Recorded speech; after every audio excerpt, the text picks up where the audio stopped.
What is up, guys? Welcome back to another video. In this video, I'm going to show you how to make an API call on N8N. Let's get started. This is a simple automation that we're going to create in this video. This automation gets the specific weather of a city and then sends an email notification depending on whether the temperatures are high or low. This HTTP node, when I open it, here we're going to add the name of a city, like let's say Kuwait. Kuwait, the temperatures right now are very high. So now when we test our workflow, it's going to send us this email notification right here. This is the email that our automation is sending us, which is telling us Kuwait's weather updates. Hidden is just a quick heads up. Kuwait city is hot today. The sun is out in full force. It's one of those rare days where the shade is more valuable than gold. If you're heading out, stay hydrated, wear something light, and maybe keep a nice cold drink nearby. Enjoy the warmth while it lasts. Say one best, Kevin. Also here, when you open it and change the city and change it to, let's say, New York, where the temperatures at the moment are low, and test our workflow, you can see it's sending us a different email where it's notifying us a New York weather update. Just a quick heads up, New York is cold and chilly today. The wind has a bit to it, and stepping outside without layers might be a regrettable decision. If you're heading out, bundle up and maybe keep a warm drink in hand. It's the kind of weather that makes you appreciate heating and hot tea a little more than usual. Say one best, Kevin. A simple automation that we're going to create in this video where we are making a weather API request. Depending on whether the temperatures are high or low, we're going to send an email notification. So the first thing we're going to do here is we're going to choose a trigger. I would like to trigger this node manually. So I'll activate it and test it right here. You can see that it's executing successfully. Here, I'm going to search for HTTP request. And here, we're going to add our URL over here. Since we are making a weather API request, I'm going to choose to make an API request by a city name over here. And here, you can see the three options over here. We can make an API request by city name and country code, by city name, state code, and country code. Instead, I'm going to only choose the first one right here. So I'm going to copy it. And then here, I'll paste our link. Here, I'm going to delete everything else after the weather. For the method, we're going to choose get right here. For the indication, we're going to leave it as none. The only thing we're going to add right here is we'd like to send query parameters. Here, I'm going to use fields below, but you can also use JSON right here. So the first thing we're going to do here is we're going to add our city. Our city is, in our case, represented by a Q. Here, I'll add Q. And then here we can give a value for a city, for example, London. And then you can add another parameter. And then the next thing we're going to do is we're going to add the API key, which is represented by the app ID. I'm going to copy it, come and paste it right here. And here we're going to add the value for API. Now, you'll need to create an account on openweathermap.org. And then after creating your account, click on your profile, then click on my API keys. And then on the API keys, you'll get your API key right here. So this is the key that you're going to copy and come and paste right here. Now here, I like to also add another parameter. I like to add the units parameter right here. The units that we're going to add over here are the units of measurements, which we're going to choose metric. I'll add units and then add metrics as a value right here. And now to test if our API works, I'll test it. You can see it was executed successfully right here. Here we're getting the temperatures of London. It's giving us our temperature in kelvins instead of degrees Celsius. Oh, because I added an S on the value right here, on the units value. You can see here you're only supposed to add the metric instead of metrics. So here, so you don't make this mistake. And how to test it now, I'll click on test step here. So you can see that it's giving us our results right here.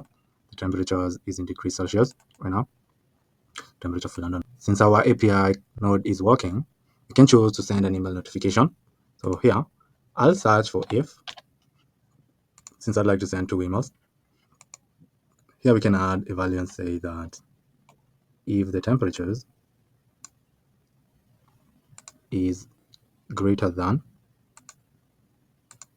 let's say 10. Let's say if we click on test, you can see it's not giving us an output because the temperature is now greater than 10. Instead, it's giving us a false right here. But if temperatures are greater than 5 and test it, see now it's giving us a true here. Here, We'd like to send an email notification if the temperatures are above 10 degrees. We'd also like to send a notification if the output is otherwise. We'd like to send an email if the temperatures are above, let's say, 10 degrees, right here. So if it's true, we'd like to send an email. So here I'll search for Gmail.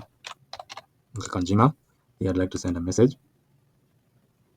If first of all, need to create a credential, choose the auth option right here and click on sign in with Google. But since I had already created my connection, I'm going to choose my connection right here. I'm going to choose the operator as send, since we would like to send an email. We can add an example email, and we can add a subject line. So this could be the email that we'd like to send when the temperatures are high. So here, instead of adding the Kuwait city, we're going to add,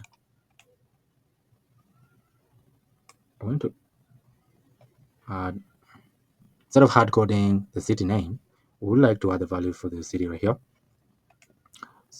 And then we can also do that over here. Instead of adding Kuwait, we can add the value for the city over here. Right here. And then now here we can try and test it and see if it's going to give us an output. You can see it sent an email to us. Now here, you can go back and set up another email for the false. Instead of writing a new email, you can choose to duplicate this email right here and add it over here. And this will be the first email that we're going to send. So if the temperatures are high, we're going to send this email.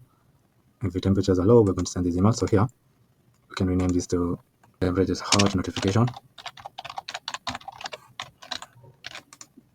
And click on rename. Then we can also rename this one to temperatures cold notification. Now we can open this and edit it right here. And so it receives the data. And then we can open it to set it up.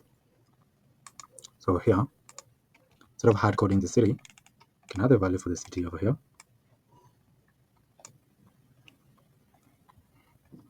And then let's confirm if the email is in the right format. Everything looks fine. So this is the email notification we're going to send if the temperatures are cold. Here, so I'll click on back. Let us test the automation if it works. Already we can see that it's sending notifications. So here, I'll click on open. We can add a different city. For example, let's add Sydney, Australia. And then click on back. Now, depending on what the temperature is in Sydney, we're going to send either the hot notification email or the cold notification email. Now, let us test our workflow. So I'll run it. You can see it sends the hot notification email. Since the temperatures in Sydney right now are high, it's sending the hot notification email. So this is the subject line of the email. It says Sydney weather updates. Hiding it, just a quick heads up, Sydney is hot today. The sun is out in full force, and it's one of those rare days where the shade is more valuable than cold. If you're heading out, stay hydrated, wear something light, and maybe keep an ice cold drink nearby. Enjoy the warmth while it lasts. Stay warm, best, Kevin. Now, to remove these notification right here, on our email module, I'll click on open. And here I'll click on add option. Then I'll click on append N8N attribution. Now we can test it and see if it has removed the N8N notification. So I'll click on test workflow. So now it has removed N8N notification right here. So this is the email notification that we are sending when the temperatures are high. To test if automation will send the cold notification email here, I'll first of all open it. And here we can remove the N8N notification. And then now we can go back to our canvas. And here we can open and choose a city that is in a cold region. For example, Tokyo. And click on back. Now to test if our workflow works, I'll click on test workflow. You can see it sent the cold notification email.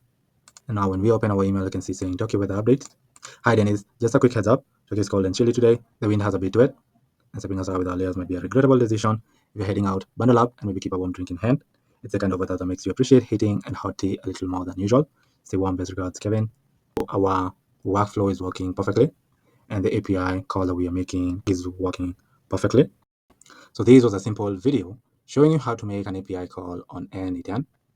Now, for more complex API calls, we're going to make in future videos. So make sure to subscribe to the channel so you never miss out on learning how to use N8N to automate your projects or your workflows.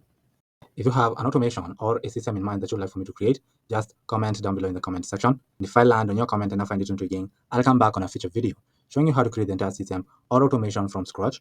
But for now, thank you for watching, and I'll see you in the next video. Goodbye.